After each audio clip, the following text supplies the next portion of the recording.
Bonjour à tous et bienvenue à cette nouvelle édition de la revue de la presse camerounaise que nous ouvrons ce matin avec le tri-hebdomadaire de Guy Gatama. Ça, c'est l'œil du Sahel qui nous amène dans l'Adamawa et nous parle de 3144 munitions saisies par la douane du côté de Tchabal. L'information complète est à retrouver en page 8. Et puis en page 6, on parle de 3015 actes de naissance établis en 3 ans, c'est dans la localité de Figuil. Avec le quotidien Mutation, ce matin, on s'intéresse aux propos sur l'inertie des propos tenus par Martin Bagagele. Tout en pointant la qualité défectueuse de la route Yaoundé-Moutanguéné, le DGSN invite chaque ministre à se demander ce qu'il fait pour mériter la confiance du chef de l'État. L'éclairage sur la dégradation de certains axes routiers nous a présenté ce matin à la page 7. Et puis en page 5, s'agissant du sous-préfet d'Idabato, retrouvons l'incroyable rançon. Nous continuons ce matin avec le quotidien Vert Émergence qui revient sur l'état des routes. Bagagele fait le procès du système. C'est une information à retrouver en page 3. Abandon de poste. Le préfet de la Menchou menace les déserteurs. Et puis dans l'Union et Foumou, ce sont des écoles fermées par manque d'enseignants.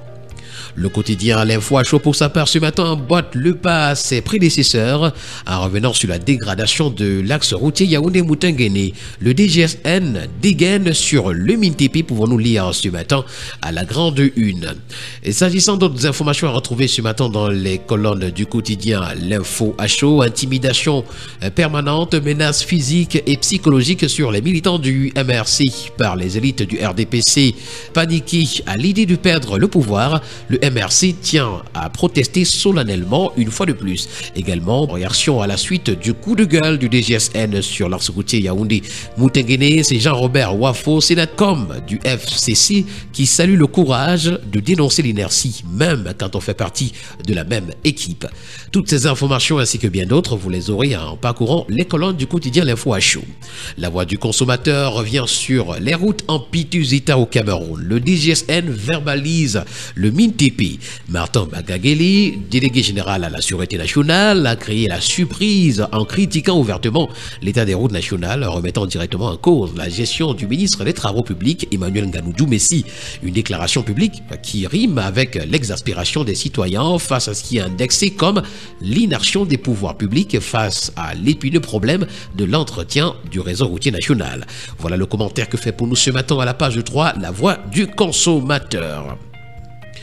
Nous continuons ce matin avec Ouastéco qui parle du maire de Bafoussam Ier qui signe une lettre ouverte aux populations de sa commune. Senghor Cyril qui rompt le suspense après sa démission du SDF. Salon de l'orientation académique également, les jeunes exposent leur savoir-faire à l'ouest. Les suites du harcèlement judiciaire de Massingam nous sont présentées ce matin et c'est le maire Aboubakar Mfopou qui dédouane ces populations. Avec le journal de l'économie et des finances ce matin, Ecomatin parle de solvabilité à la grande une. L'agence Standard & Poor's attribue sa première notation au Tchad. Bange, Socapalm, SCG Ré et bien d'autres, les titres qui ont fait bouger le compartiment des actions de la BVMAC en 2023 nous sont également présentés. Avec le tri-hebdomadaire La Voix des Jeunes ce matin, on parle de formation professionnelle. Le journal nous amène à la découverte des métiers du sport. La double médaillée olympique Françoise Bango, présidente de la fondation Africa Jump, a lancé le 24 octobre 2024 à Yaoundé le camp de formation des jeunes aux métiers du sport sous la présidence du ministre de l'Emploi et de la formation professionnelle Issa Tiroma Bakari. En savoir davantage, c'est la page 3 du tri-hebdomadaire. L'hebdomadaire pratique de l'emploi, de l'économie et des finances, Diapason pour sa part, ce matin, revenant sur le budget de 2025, nous renseigne que l'État camerounais mise sur l'industrialisation. Transformation structurelle, accélération de la mise en œuvre du programme d'impulsion initiale, accélération du plan intégré d'import, substitution agro-pastorale et halieutique, priorisation de la production locale dans les commandes publiques, développement des infrastructures numériques, réforme des régimes fiscaux sont entre autres les leviers du challenge.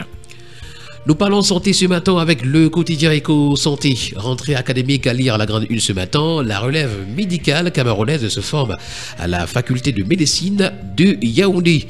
Technologie et genre, l'UNFPA alerte sur les violences numériques au Cameroun. Et puis, marché des Kounou, un cocktail de bactéries à ciel ouvert.